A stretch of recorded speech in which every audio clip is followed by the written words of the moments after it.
Hello everyone, welcome back. Today we are going to be making a pot of delicious yam pottage. You are going to be making it with me. I'm going to show you how I'll be making this particular one. You guys know that there are different methods of cooking, so the method I use today might not be the method I'll use tomorrow. So come on guys with me, let me show you how I'm making this particular one.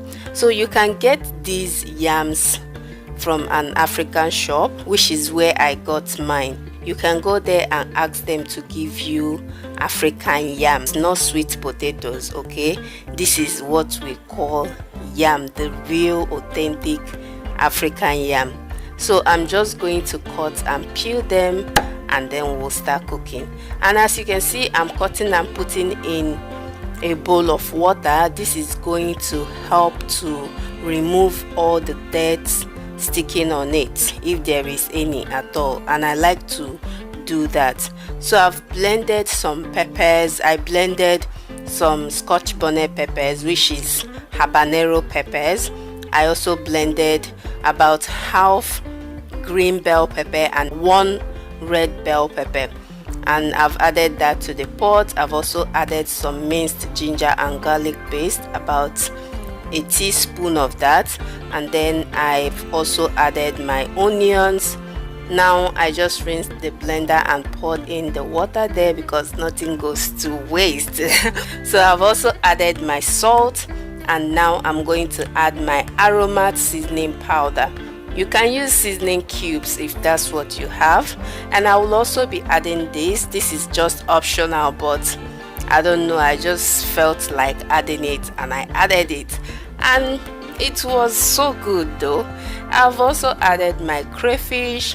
I'm going to mix well and cover the pot. Oh no, one final thing we are going to be adding to the pot before we cover it up is Blue Bay palm oil. Guys, you can use any palm oil of your choice, okay? It doesn't necessarily have to be this particular brand. So I'm going to cover it up and allow this to cook, and while that is cooking, I'm just going to quickly rinse off all the items I used in making this dish so that my kitchen is not cluttered with dirty dishes. And this is my eggs. I'm using about 6 eggs. You can use more or less depending on how eggy you want it, if that makes sense. So I'm just checking on the yam, and it's about 98% done, and I've just added the eggs. I'm going to cover back the pot again and allow it to cook completely until the yam is tender enough. So after about 5 minutes later or thereabout, I came back and checked on the yam, and it was soft and tender. I mixed to combine everything very well, and our yam pottage is ready. You guys, this turned out so deliciously delicious.